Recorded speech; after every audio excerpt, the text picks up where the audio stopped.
Well, hey, everybody, welcome in.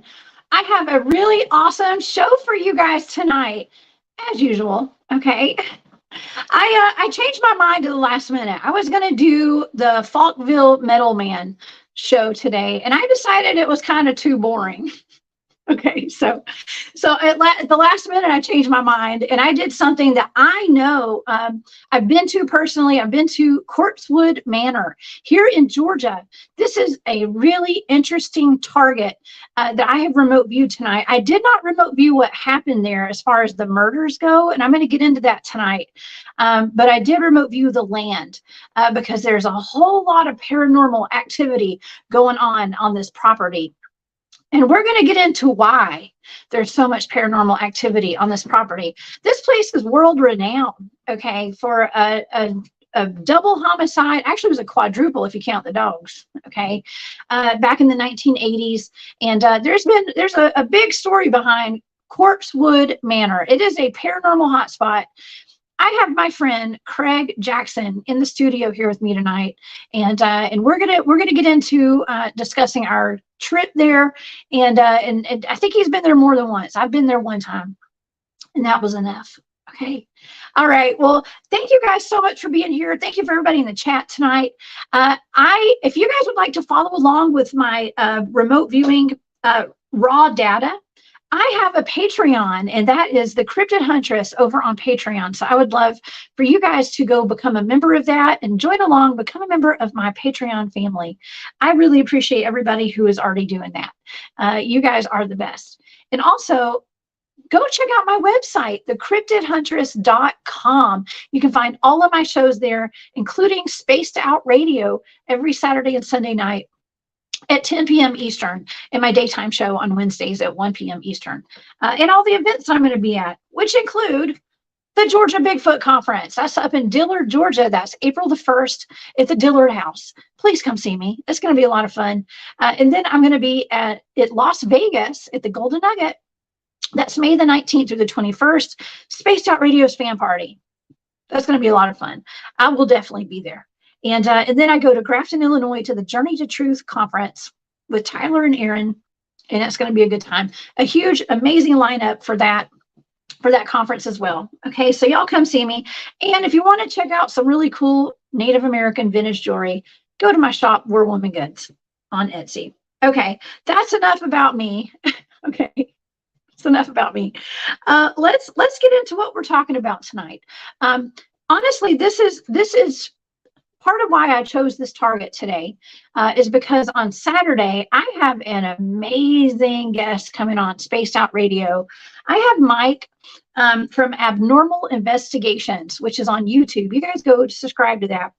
I believe Mike might be in the chat today.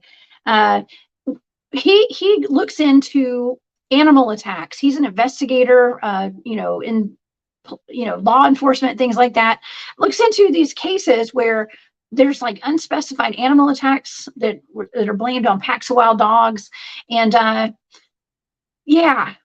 suspected dogman attacks. I'm just going to go out and say it. Okay, and so he's here. Hey, what's up?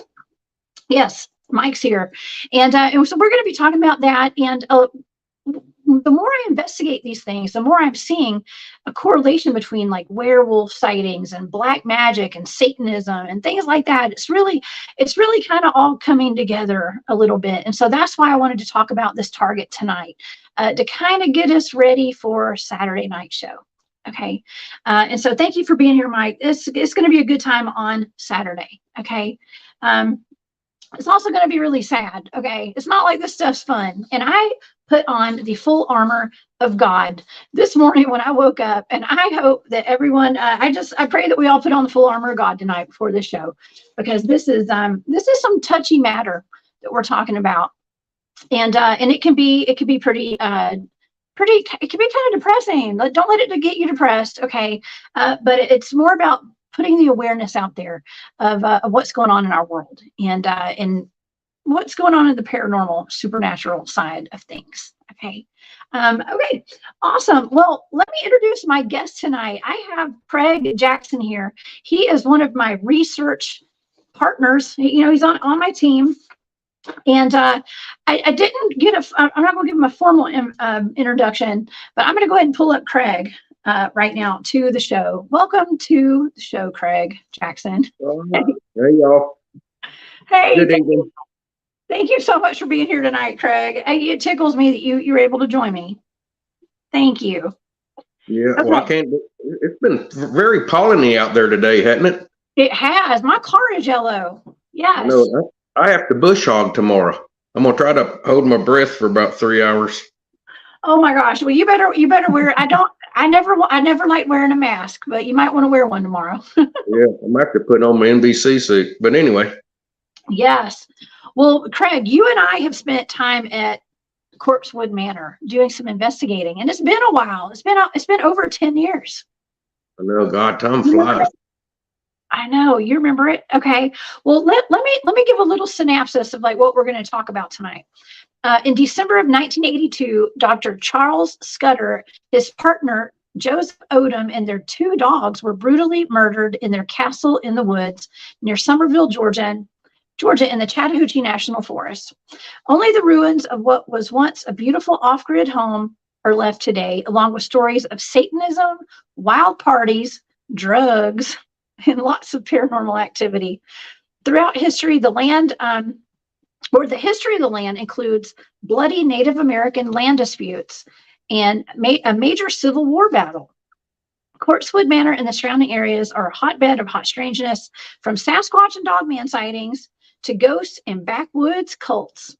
And I remote viewed the land. I did not remote view the murders and all that stuff. Like we know what happened. There's been an investigation and a trial and all that kind of stuff. I don't like looking into that kind of stuff. And so what I did was I looked into the current activity that's going on there, because Craig, you and I know very well, there's a lot of activity to this day going on that property, where people are going out there and performing rituals. And right. Yeah. You know, I hadn't been there in a long time, but I wouldn't think that they've slowed down any. So yeah, but they were definitely doing it when we were there. Remember, yes. We got there right after they had. I mean, the blood was still wet. Remember? There was blood everywhere. Okay, and so let's explain to the audience kind of what we're talking about. Go ahead. I'll just agree unless you say something I don't remember. Yes. So our team decided to make a trip up there, and so there were several of us that took a ride. If you go to Enigma Research Group, I think it's Enigma Research Group on YouTube, you can find a 3-part series of our investigation of Corpsewood Manor. Okay, and that was back in, it was at least 10 or 11 years ago. It's been a long time. I think I have a couple of pictures of us. Craig, I'm not sure if you made these pictures, but here's one of the still shots. That's me in the back seat reading about what's going on with Dr. Scudder and Joseph Odom back there. That's in the beginning of our video, and this is us after we got to the spot. I see your truck back there, Craig. Yeah, that's me. Yeah, that's Bruce, I think. Yeah, Bruce, that's Professor Fuller. Yeah. Yeah. He's downstairs. He's watching this on TV while I talk to you. Oh, hey, Bruce. Professor Fuller, shout out. Shout out to Bruce. Shout out to Bruce. I love that man. Okay. So that was the first time I met Bruce, actually. But yeah, we went out to this place. It's called the Castle in the Woods. And I knew it was scary. As soon as we got out of the car, I felt the energy of it. I knew it was a really, I don't want to say wicked, like that's the word that was about to come out of my mouth, but like a wicked place. And yeah, and so we got up to this house, and what it is now, it's let me show some pictures. I have like a whole presentation planned tonight, but I know I always go off course. So, all right, this is what the house looked like back in the day. Okay, when these two gentlemen moved there. Let's see. It's actually built on Taylor's Ridge. Okay, that's the place. It's near Trion, Georgia. I said Somerville, but it's more near Trion. Yeah. People that aren't from Georgia, it doesn't matter. It's just that area. But Dr. Scudder and Joseph Odom had settled into this area up here because they wanted to get away from their old life, like get away from the city life. Dr. Scudder had been a professor at a big college up north, and he had left his family. I guess he divorced his wife. He had like 4 kids and started dating his housekeeper, who was Joseph Odom. Okay. And they decided they wanted to get away and sell all their belongings and move down to Georgia. Dr. Scudder had some money. Okay. And so they moved down here. They're going to build a castle in the woods with no electricity.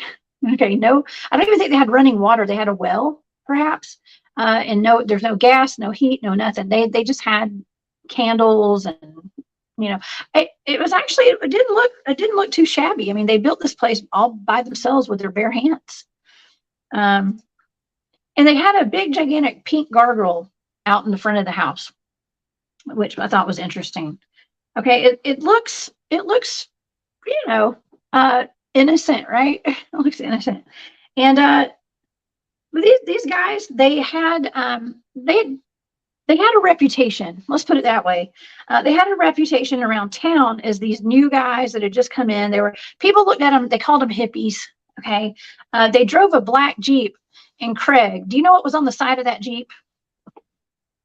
No. It was a pentagram. Okay, they drove around. Imagine up in Trion, Georgia, in northwest Georgia. It's very conservative up there. They were driving around in a black Jeep with a pentagram, a red pentagram painted on the side of their truck. I wonder why they got shot.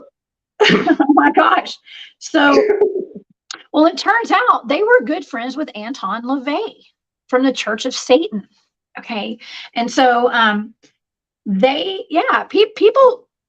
people knew they were what they call devil worshippers, and so they actually nicknamed that mountain where they moved to, and I think they bought about 40 acres of land. They nicknamed that Devil Worshippers Mountain. Okay, and so that's where that comes from. They named it that. Them and their 2 dogs moved up there, and they would say they had a sign up there. Like the locals got very interested in like what was going on, so they'd go by. They do drive-bys, to kind of peek and get nosy, how neighbors do. And they went looking to see what's going on, and they had hung a sign up in the trees that said, "Beware of the thing." The thing. Some of the people said that was evidence that Scudder had summoned a demon to protect the property, and others claimed to see robed figures holding seances in the woods, doing rituals. Okay, which is not that outlandish, actually. After us going there, Craig, when you and I walked up to the ruins of the house, okay, and I'll show everybody what the ruins look like now.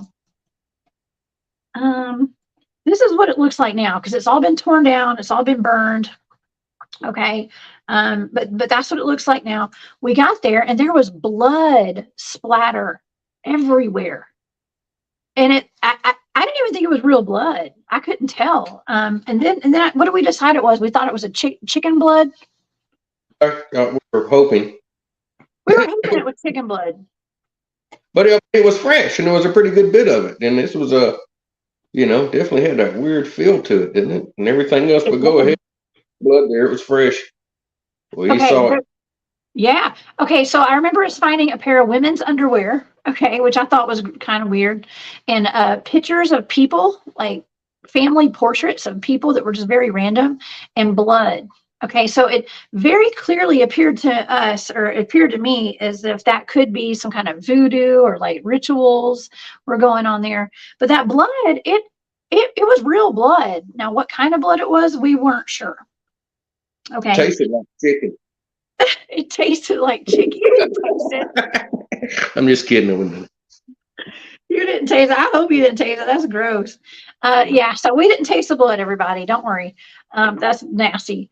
But I'll tell you what is really super duper interesting is that after we posted these videos online about our expedition up there, a woman contacted the head of our team, and she told him that that blood that we had found up there was from her son. And that the night, either the night or the week before, a couple of days before we had gone out there and shot our investigation and everything, that he and his friends had gone out there just for fun. And he was going to build a fire at night for them. And so he was chopping wood with an axe. And as he went to go chop the wood, he had a freak accident, and the axe went into his thigh, and he almost died. And so that was actually his blood that was all over the ground. I forgot about that weird part. Yeah. Because at first we just hoped and thought that maybe chicken, right? And then I forgot about it. No. Yeah, that's right. That was weird. So it was human. It was human blood. And now she wanted to remain nameless, but it was from her son. She did not want to give out names and things like that. She wanted us to know that was actually from her son. And remember, some of the people that were with us, everybody's trained in tracking, especially you, Craig. And some of y'all had seen where it looked like a herd of elephants had ran out of the place in a hurry. Okay.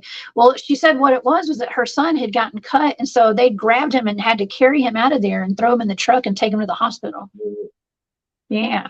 So that was a little weird, right? A little weird. But yeah. So let's get back to the story. Okay. A weird board game. Remember we did. There was some kind of weird board game right there too. Remember? Probably a Ouija board. Yeah, we set the K2 meters on it and stuff.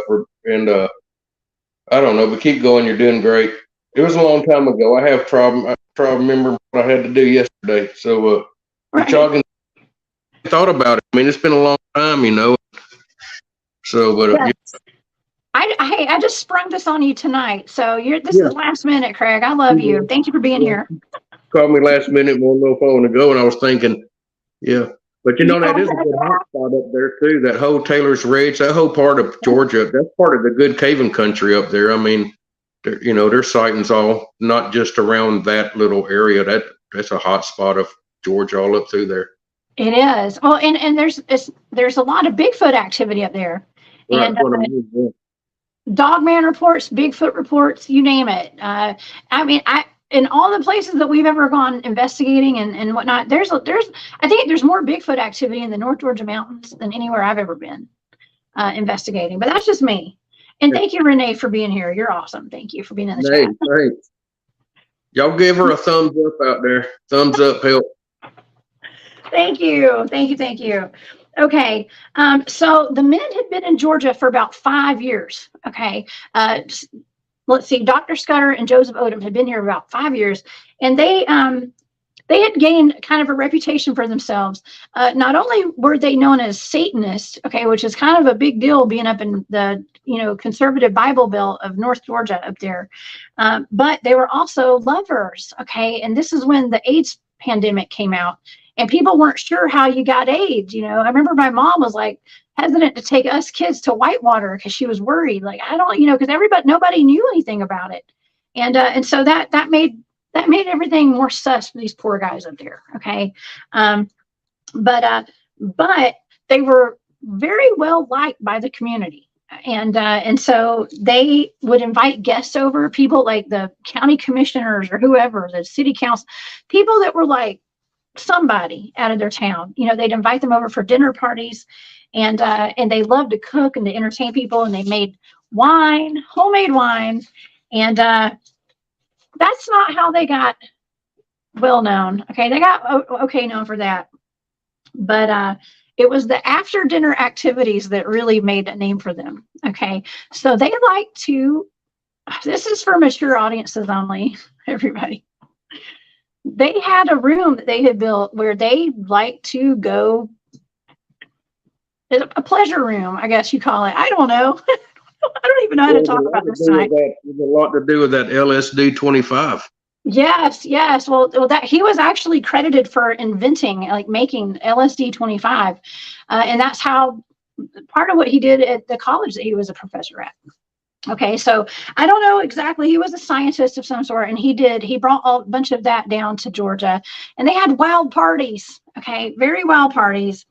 They became known for that swinger kind of lifestyle kind of stuff. And this is all in this little tiny town of Trion. Okay, I cannot even imagine what the town was like back there. And I'm from Georgia. Okay, and I'm a very open-minded woman, but I can imagine it was pretty wild. Okay, pretty wild. So so they started attracting kind of the wrong crowd, I guess. They started having like younger crowds over and stuff. And there were a couple of guys who came over. One of the guys was like 17 years old. He became friends with the two men and decided, he asked if he could hunt on their land. He was a hunter. He got caught up in that pink room, this little pink room they had there. Okay, where they had extra fun up there, I guess. I know this sounds horrible. I really don't know how to talk about this. Dennis, you're in the chat. Hey, Dennis. Yeah. And so he found himself in this pink room where these guys, they'd go do stuff. And I think that I'm not sure if he had like some resentment over that, because he'd get drunk and get high and whatever, and then they would do things. And so the guy, he had a complex, I guess. And when he brought his friends over, one thing led to another. He felt like he had been taken advantage of. He left, came back with a plot to murder these two men. Okay. And so Craig, and I know these gentlemen one night were brutally murdered by these two young men. One was like 17, the other was 30, I think. And it was Avery Brock and his buddy. I can't remember Brock. Okay. So I think that he felt taken advantage of because he gotten drunk, and one thing led to another. So they ended up bringing there were 4 people. 2 of the people had no idea what was going to happen. And the 2 boys did know what was going to happen. They were going there to plan to rob these 2 gentlemen of they thought they had cash on the property, and they were going to rob them and kill them. Okay. And they ended up killing them and trying to rob them, killed their dogs. The 2 other people that were with them had no idea that was planned. And so it was a mess. There was no money there. The guys, they didn't keep cash on site. They had no money there. And it was bad. It was really bad. Let me pull up some pictures too, because not only they made this beautiful home, this off-grid home. They had a bunch of antiques in there. I think that Dr. Scudder had a golden harp that he used to play when people would come over. He was a musician. These might be some of the crime scene photos, actually, from after the deaths. They found interesting, like, human skulls in the house. They found a whole bunch of let's just say erotic paraphernalia, I guess. And so, of course, this made like headline news all over the country. There were pentagrams with goat heads in them, and they say that Dr. Scudder just liked to shock people, and so that's why there was so much satanic stuff all over the house. But really, it was just their lifestyle. This is actually the chicken coop that had the pink room on top of it. Are you going to talk about the picture? Yeah, the picture, is it the painting of Dr. Scudder made? Of him getting murdered. And I don't know, he brought it into it, brought it to happen. That's right. He had actually painted a portrait of himself dead. I think he had like a noose around his neck, and like he was bleeding or he was shot. I mean, it's like he predicted his death. Yeah, he predicted his death and had a painting there hanging, and sure enough. Yes, Chris, it was a Studio 54 of the Deepwood, the Backwoods in Georgia. It was, yes. And a lot of people remember this. This was, like I said, it was very well known in Georgia and all over the country. And the fact that they were friends with Anton LaVey.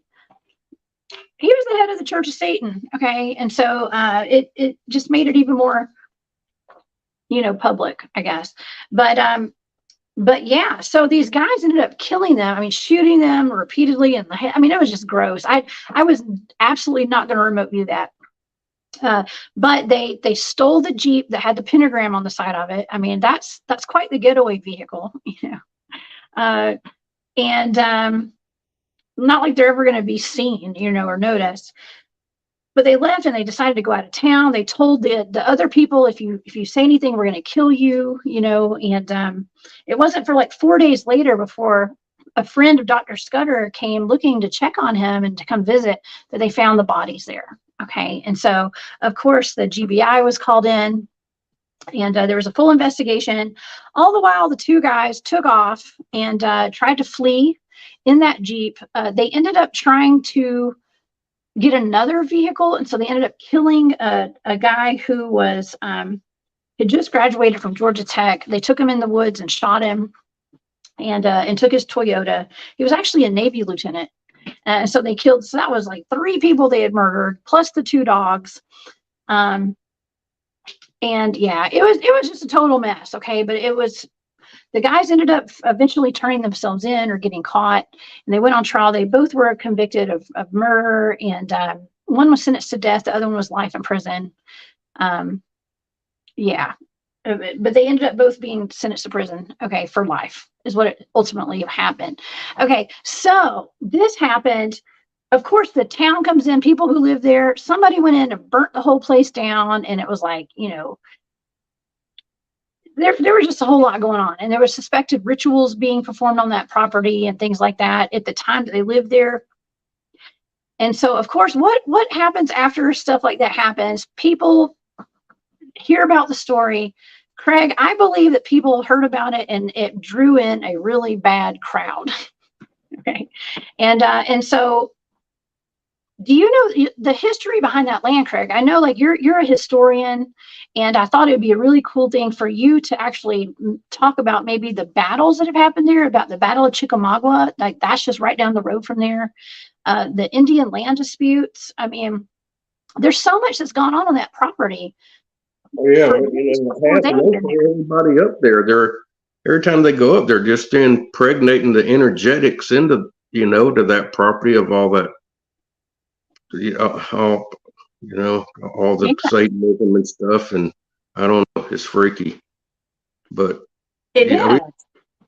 So right, the whole thing up there, that Taylor Ridge, there was a lot of fighting up there in the Revolutionary War, and of course, there's a lot of problems with the Indians and stuff too, and then that it's not like it was right there in town. That place is out there, and it's you have to get way out. It's way out in the woods where this place was. It's not like it was on just the outskirts of town. That thing was out pretty good ways out there on Taylor's Ridge, and wasn't much up there. That's right. That's right. Well, the area is known for having one of the biggest battles in Civil War history out here. We had the Battle of Chickamauga. Okay. This place is just known for bloodshed. All right. Bloodshed. And I mean, it's a beautiful place, but the energetics are really wonky out there, right, for sure. And yeah, I would say it is quite evil place. Quite evil place, Dennis. Thank you for being here, Dennis. Yes.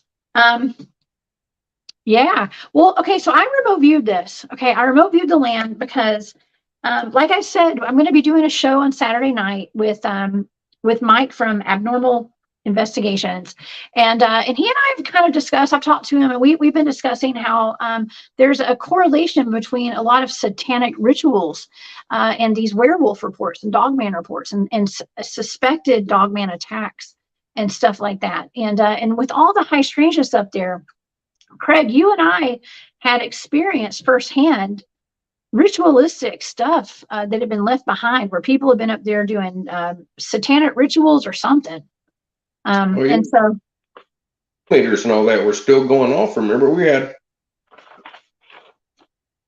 wasn't just the energy feeling, it was showing up on the meters and stuff that night. It was. And I think I've only been there once. I think I may have been there twice, but I think I was only there once. It was when you were there. Yeah. I've only been there that once. Absolutely. Long ways, but yeah. But anyway, go ahead. Keep it going. You're doing great. Yeah. Well, thank you, Craig. Yeah. Okay. So So I absolutely picked up there was what's going on at this moment. Okay, in the present day. Okay, there's still a whole lot. I picked up on pure demonic forces out there. Okay, a bunch of pure like evil stuff, and I do not like talking about demonic stuff. I don't even like looking into this stuff at all. But like I said, I think it's kind of important to talk about this and to get ready for my shows this weekend that I'm going to be doing on Space Out Radio. Okay, but yeah.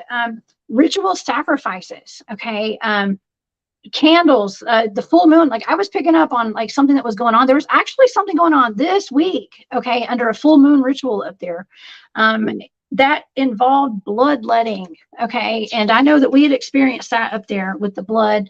I think that was an accident, okay, but I was picking up that the land actually there is perpetual warfare going on this land, okay? And it's cursed, and it's almost as though it requires blood, if that makes sense. I know that sounds really weird, but I was picking up that the land requires blood. Okay, so take that as you will. I know that sounds really odd, but it's on a spiritual level. Okay, and I think that may have something to do with the land being cursed up there. But it requires it, but there's also people up there feeding it. Okay, so whatever's going on up there, people are feeding. They're feeding the monster by doing all this stuff, which is kind of messed up. I started getting like a really bad headache when I was doing this target, and my head started throbbing. But it's something it's very offensive, something very powerful there, and people are just and I think that's how it is in a lot of these areas that. Like, let's just say there's like a satanic ritual, or, I guess let's just say satanic rituals. I believe that they go to these places to do these rituals that are cursed and kind of evil already. Like even landfills, or, I'm not going to say a cemetery is evil, but just somewhere that's kind of offensive, like to go and desecrate stuff. Dark energy. Yeah. Yes. Let's see. Interesting.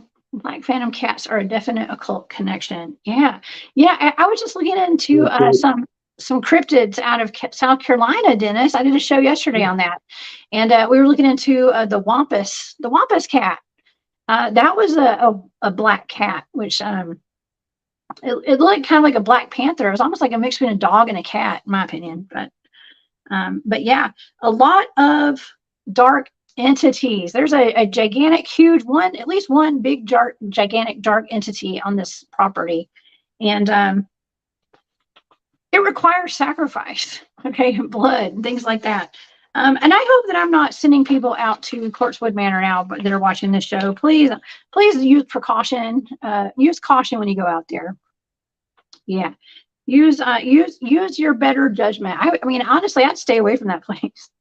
I wouldn't take my axe with me. You might have an accident. No. Yeah, right. Well, you don't want to take your axe because you'll have. I mean, you're prone to having accidents out there. Accident. Exactly.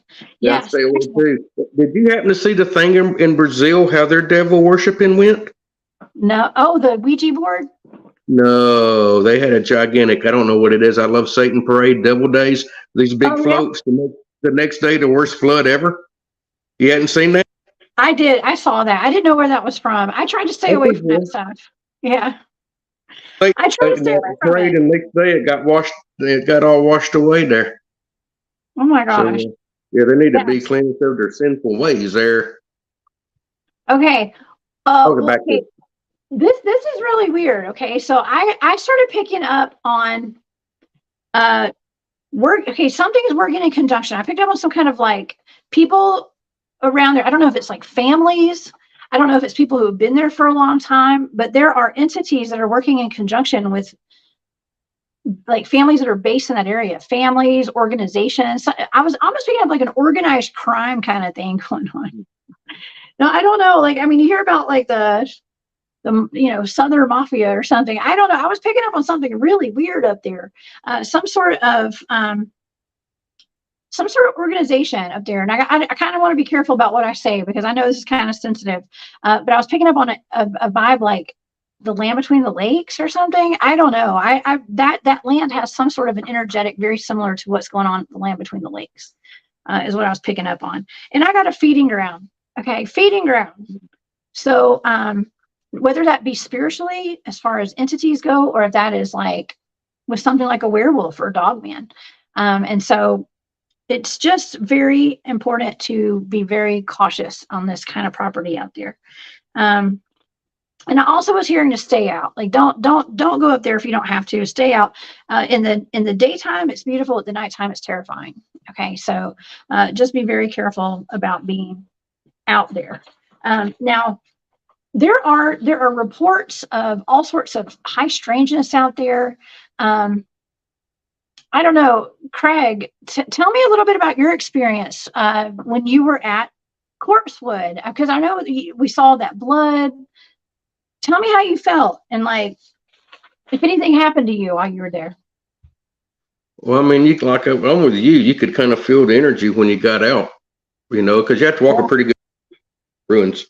But but it was definitely down there, and plus just the visual impact of all of a sudden you turn around. I mean, lo and behold, there's fresh blood. I mean, fresh. It was. See something, but I mean, it was fresh.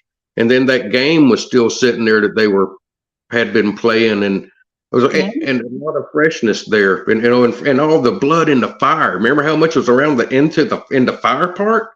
Yes. Yeah. A lot. So yeah, it was creepy, and but and it was a long time ago too. But I do remember using the LC. He put out the K2 meters and stuff, and they were going. But and something else about that little room right there off to the side that was still part of it. I don't know if that was part of the well house or something, but there were some weird vibes coming out of that little remainder of that building. Is that it right there? It was something similar to it. Let's see. To the side over there, there was another. There was this house. That's all gone. But anyway, yeah, it was definitely 100% creepy feeling. Didn't really see anything, but well, actually we did hear something out there. Yeah, remember me and Professor Fuller, me and Bruce, we either felt something drawn, but me and Bruce, we walked down and around for whatever reason, for something, or maybe we were trying to just like a security to clear it. But I don't know, but I do remember it was freaky. I remember the K2 meters going off. We found fresh blood. And but yeah, I forgot about the second part about that guy cutting himself with the axe, But yeah. But I know I was there. It was definitely weird. But I don't know if I knew all that murdering crap either, man. That was bad, But I mean, it's nasty. You have to sleep in it. That guy painted a picture of him murder. If you're going to paint something like that, I'd have painted a picture of me whooping that guy's ass. If that's, if it's going to come true, but no, I'm painting a picture of yourself getting your head blown off and all that stuff, and good. Well, yeah, I wouldn't do that either. No, and let's see here, and here's some pictures of these guys. Okay, that's Dr. Scudder right there, and that's, I believe that's him as well. They had these gigantic like Mastiff dogs that were there. Their dog's name was Beelzebub. Okay, so if that tells you anything. But they love their dogs, and I have to wonder if those dogs actually still haunt the place today. I didn't pick up on a whole lot of ghost activity and stuff there. I was picking up on a lot of demonic activity on that property, and stuff that had been conjured, and things that had been conjured by rituals out there. And so a lot of occultists go out there, and they, to this day, I mean, it was absolutely in my data. There's a whole lot of demonic forces out there. So which makes me wonder, with any kind of cryptid sightings out there. I mean, are these things, can they be conjured up by this satanic activity and these rituals that are being done, Craig? What do you think? Or maybe they're attracted to it. I don't know, the dogman stuff, I don't think the average Bigfoot cares too much about that stuff, but I have no idea. But So you have to also think, why did those guys pick those spots? You think that guy picked a spot to build that house because he was just tripping on LSD, or there could have been why he wanted that particular spot on that particular ridge? See, it could have been something there from the beginning, that way before, that he knew, and he built upon that, and it's been there for ever since. Who knows, but I think that had something to do with it. Him placing that place there was on reason, whether he housed with it, whatever he done, somehow I think it was there, and that was why he wanted to build it, because of the energies of that. And I don't know, it could be some wicked portal. We never went back, and I don't really care to tell you the truth, but sometimes I don't know. But yeah, stay away from that. But like I said, it was a long time ago. Don't remember a whole bunch of it. It was scary. I was glad we had all the team with us there. Yeah. Yeah, that is a great point. I didn't even think about that. I mean, he was a very smart man. And he also had the backing of his buddy Anton LaVey. They had to know they probably had some secret knowledge of some sort. Just 40 acres for sale. Back then, you could buy 40 acres anywhere, but yeah, I think he picked the area for, a reason of energetics, I'm going to say they had some occult knowledge, of course, and they probably studied, Aleister Crowley. There's no telling what kind of portals they opened up there. If they didn't already have portals on that property, they probably opened up some portals. There's no telling what kind of stuff came in and out of that property, which is still there today. And imagine, after that traumatic night of them being brutally murdered, their dogs being murdered, that had to have opened up God knows what, and had things coming in and out. I mean, on a spiritual level, it's a total mess over there as far as the energetics go, in my opinion. Like they started a Kickstarter programming for demonic energies. A Kickstarter. Yeah. Yes. Way back then, and it's been kickstarted pretty well. That's right. Yeah. Yes, Renee. He was drawn to it like many sites across the globe. The pulse of evil manifests itself in many locations. Absolutely. And I think that people are drawn to those people. People who are looking to do bad and evil are drawn to places like that. And there's a lot of evil in this world right now. It's good to put some light on it, just to know about. I mean, like, I don't like talking about this stuff, but I think that it's important that we do talk about it, just to shed light on it. And yeah, I don't know if we can do anything about it much other than make people aware of it. Cheat, Craig. That's always your effective, long-lasting, fast-acting. Right. Right. Well, you can't do that to a ghost or an entity, as far as I know. Yeah. Okay. Well, so I rebuke them with my. I don't put up with them either. I rebuke you so hard in the name of Jesus. So I don't have that thing running out. I don't put up with that either. No attachments. I used to do qigong. I said there's no energetic attachments that attach me, because I'm saying it. It will not happen. Right. Mosey on attachment. You're not welcome here. Yeah. So either way, the evil spirits, I'll put the beat down on them too. Bring it on. I'll put the beat down on them. Send them running. Seriously. Well, that's what I love that about you, Craig, because you do qigong, and you know how to work energy. You're also a remote viewer. You did training with us, right? You've done all that, okay? And so you're a very spiritual person. You're one of the best people I know, Craig. I just love you to death. Okay. And so I trust you. Listen, I trust you with my life when we're out in the field. And I think that we all do protect ourselves energetically every time we're out in the field doing any kind of cryptid research, because you just don't know. First of all, you can have things that attach to you. And I remember very vividly taking pictures of that place. I can't access my pictures. My computer died. But I have pictures from that night that we were there, and there are orbs with faces in them, the faces of men. Yeah. I forgot about that too. Yeah. Wow. I forgot all about that. Yeah, that doesn't surprise me. I think JT might have got some too, didn't he, with his camera? Something weird or.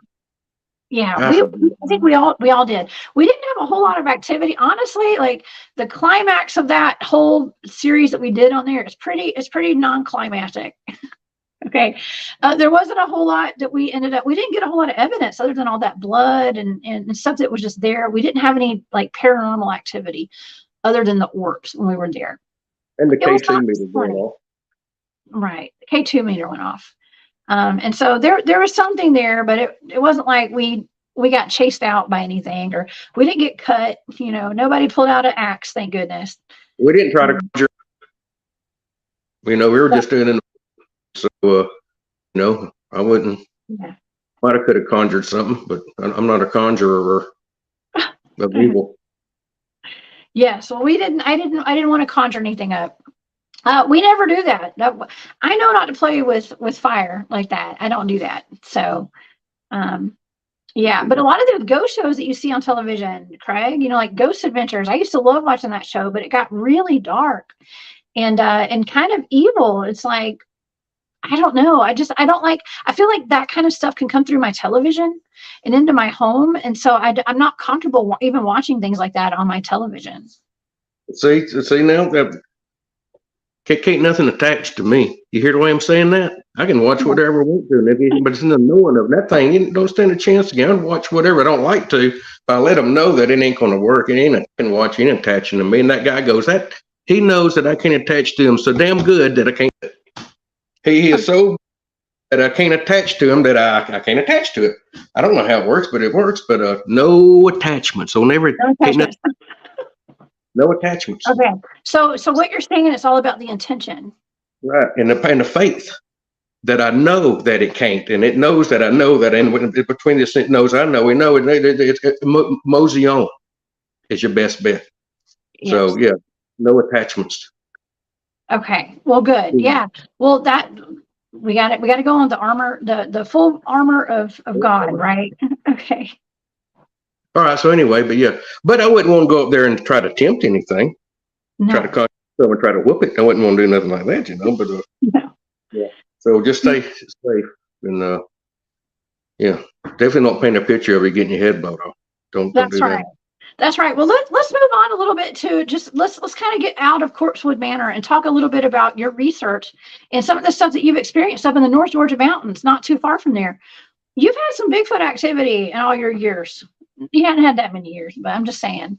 Oh, yeah. You've had there's a lot of activity up in the North Georgia mountains. Tell me a little bit about some of your experiences.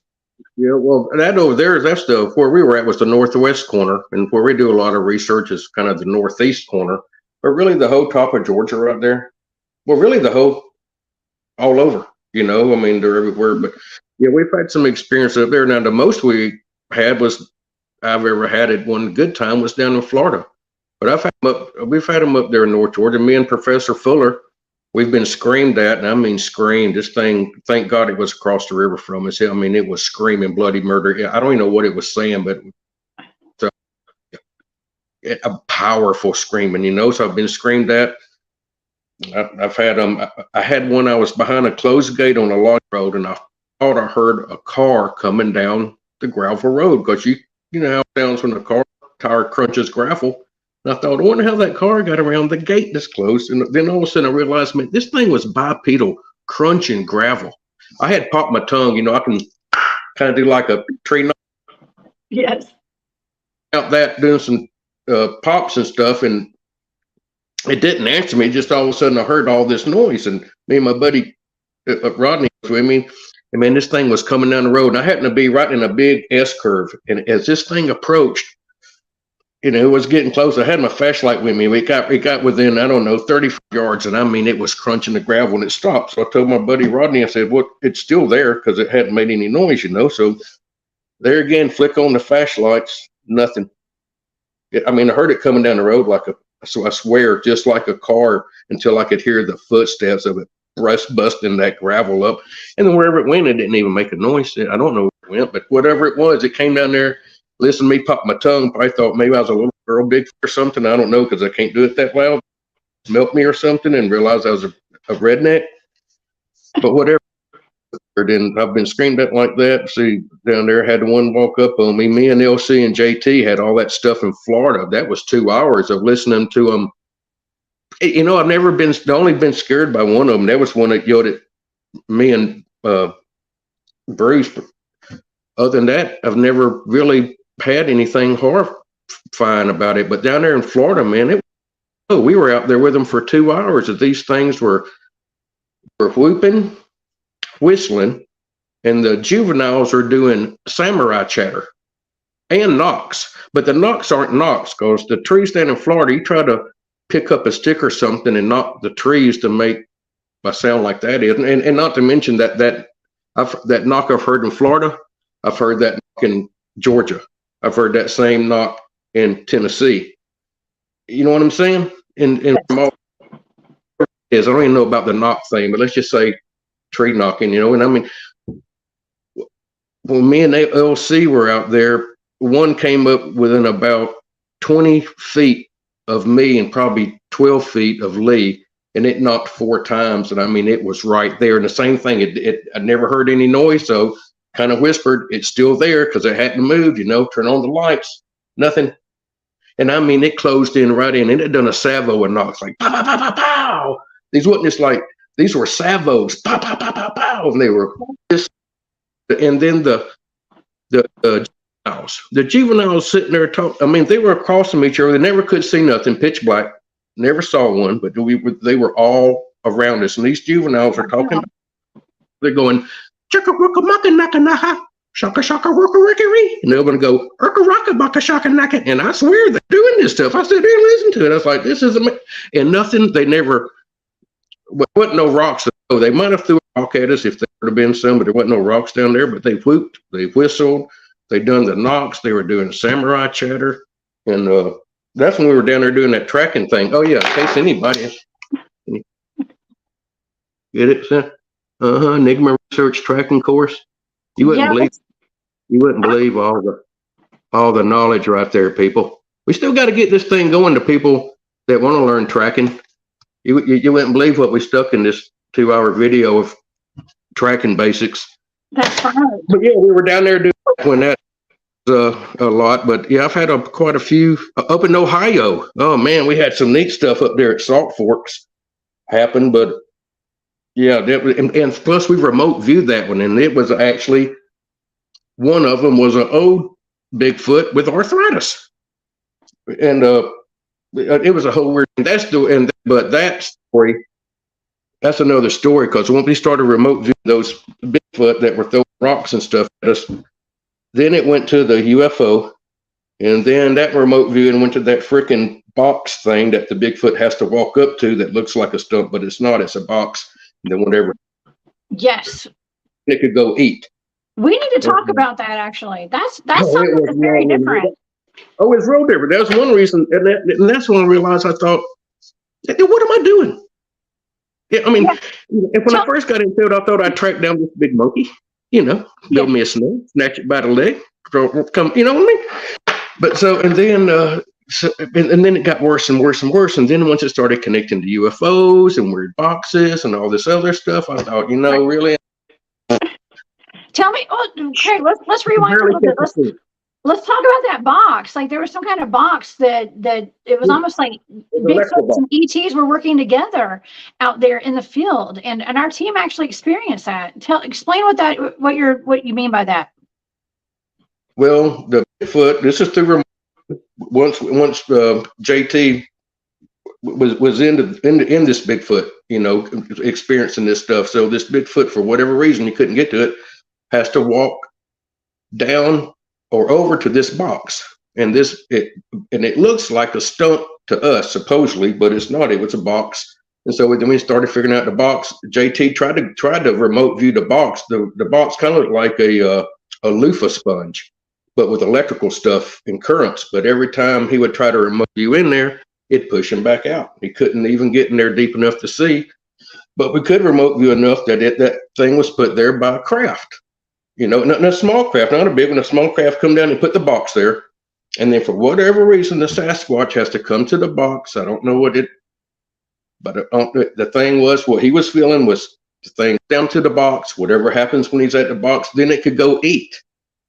But so you think, well, you know, down at the creek they eat salamanders? No, I don't know, because then we had to remote view the thing, and then before you know it, it's on this planet somewhere. I mean, it's. I'm trying to take this whole gigantic thing and this, but then it was on this other planet.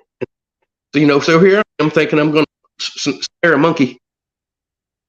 You know, remote viewing all this stuff, and it winds up on other planets and all these UFOs and stuff, and you know, it's weird.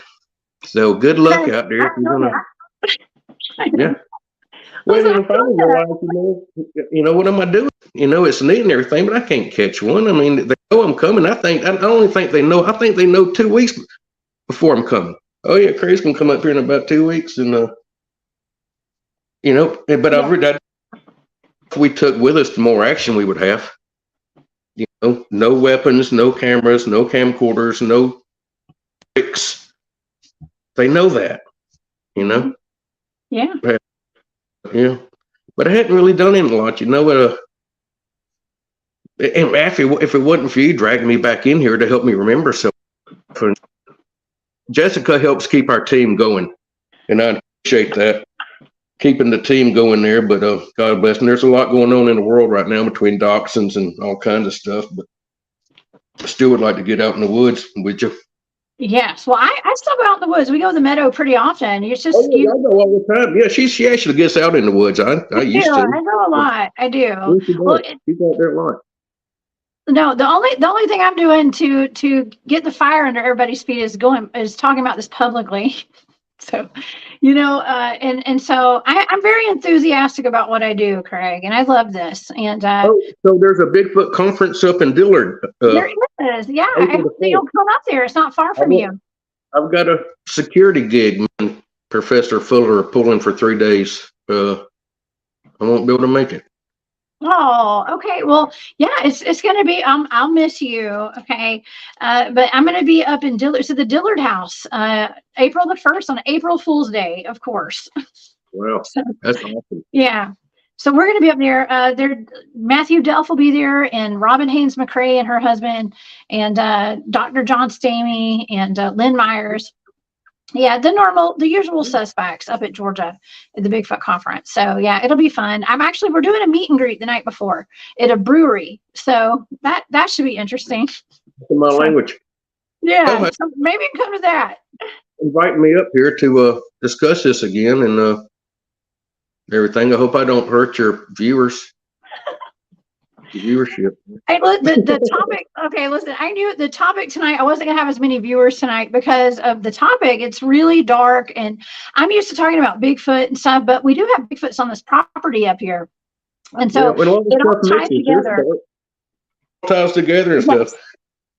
Afraid, and don't be afraid, and don't let it attach to you. You let that thing and know you're wasting your time. I'll whip your spirit ass on a cosmic level. Tell them, Craig. Tell him I got you back. I got you back. That. Yeah. But you got my back. Yeah, we'll make them in. No attachments. Unless it's love. Thank you. Yes. Yeah. Well, you know, I actually got to hang out with Glenn and Trey last night on a podcast. They had me remote view. I didn't know what it was. I had a blind target, and they brought a whole bunch of other psychics and remote viewers in, and one at a time they brought everybody up on the screen to reveal their data. And it was apparently these two guys that they're like firemen that went missing a few years ago off the coast of Florida. And I impressed myself on that one. I was kind of on target.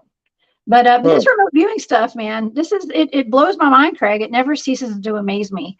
The information that we get. That, you know, it's not that we're psychic. We're all psychic. We lost that ability. Lee proved that to me. You know, that it's all in us. You just have to bring it out, you know, through the procedures that he has that works. You know, the government proved that, you know, you can take somebody. But there again, like he says, if you're a person with a lot of acute awareness, well, you'll get more data in your remote viewing. If you're just half-assed sometimes like I am, maybe it's not coming in too close, you know, and stuff. But it's definitely for real, and it can definitely be done. And whoever's listening to us, you're not wired any different than I am, so you can do it too.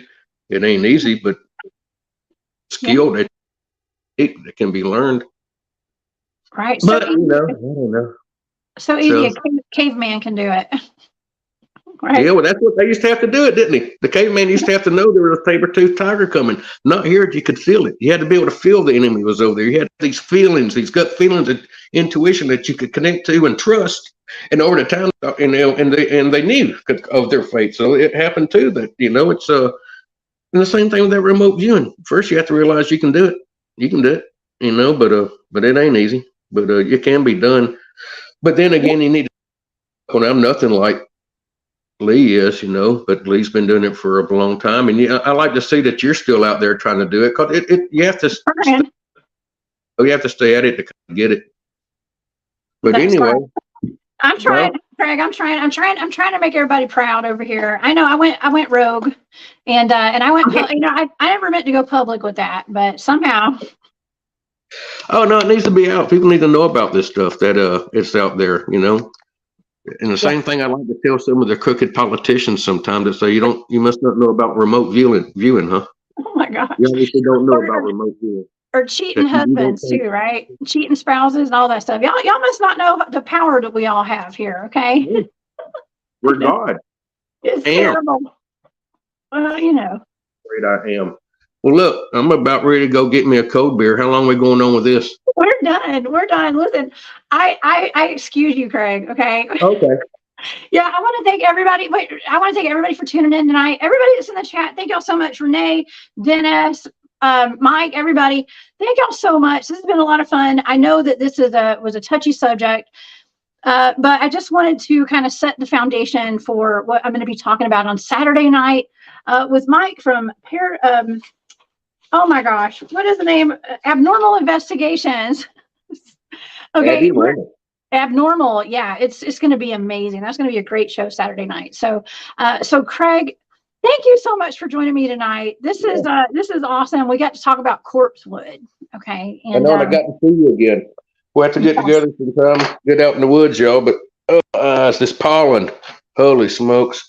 Yes. All right, Craig. Well, listen, you have a good night. I want everybody out here watching tonight. You guys have a great night. I will see y'all Saturday night at Spaced Out Radio, 10 p.m. Eastern, and also on Sunday night. Y'all join me. Okay. Craig, have a wonderful night. I will see y'all this weekend. Bye, y'all. Love y'all. Love y'all. Love you, Craig.